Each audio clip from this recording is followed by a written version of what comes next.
Hello world, it is Tuesday, May 9th, 2023, and looking out the window at Defiance. It's a beautiful sunny morning, a little cool. It was in the low 50s this morning, but I think it's going to be in the low 70s today, so it's going to be just a gorgeous day. Nice offset to the rainy, kind of cool day we had yesterday. The devotion for today is Sheepfold Breakout by John Edgerton. John bases the devotion upon the New Revised Standard Version of 1 Peter chapter 5, verse 1b through 3. I exhort the leaders among you to tend the flock of God that is in your charge, exercising the oversight, not under compulsion, but willingly, as God would have you do it, not for sordid gain, but eagerly. Do not lord it over those in your charge, but be examples to the flock. And then John writes,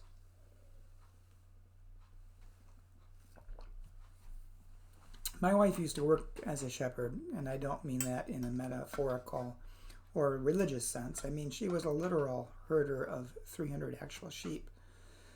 As a dyed-in-the-wool city slicker, I had no idea how eventful working on a farm could be. There were hailstorms, veterinary visits, lambing issues, neighbor disputes. A lot would happen. But the stories I remember most all centered around one particular sheep, Lucy. Whenever the flock would go busting out of the sheepfold to wander into the neighbor's apple orchard, invariably it was Lucy who was leading the charge. Whenever the guard dogs would sound an alarm over the appearance of coyotes, the flock would look to Lucy for how to find safety. Whatever kind of sway my wife and her shepherd's crook had over the flock, it paled in comparison to the power of Lucy. As Lucy went, so went the flock. Shepherding has not changed all that much since the early church, and the church hasn't changed that much either, come to mention it. Churches still look to trusted members to decide which way the church should go and how to navigate danger. Any pastor worth their salt knows that whatever authority they might have in the church, it pales in comparison to the power of example of a well-respected member. The Apostle Paul knew it too. Real authority in the church can belong to anyone, even you. And the prayer. O great high shepherd, help me lead your people by power of example. Amen. A couple things this brought to mind is, yes, individuals in a church can hold sway over a church, but it's not, in my experience, it's not always for good either.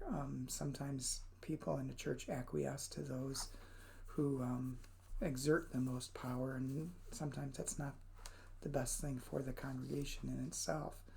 On the other hand, I have seen situations in which a pastor such as myself can work with one particular member, and getting their support to get things done can help sway the rest of the congregation to be supportive as well. So I think that's really quite true.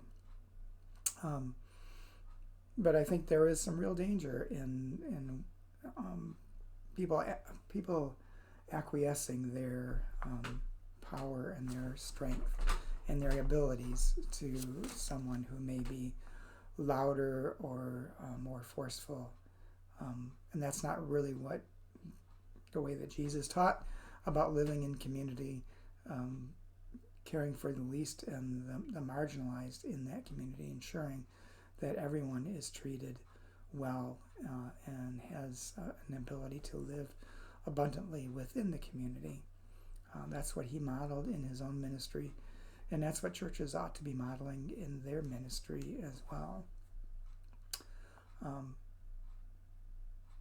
I think that's all. I was going to say something about sheep, and sometimes sheep can seem to be rather passive, but they are herding animals, and they generally stay in a group where there's greater protection, which is something that people should learn to do too, or should learn that is important in their life.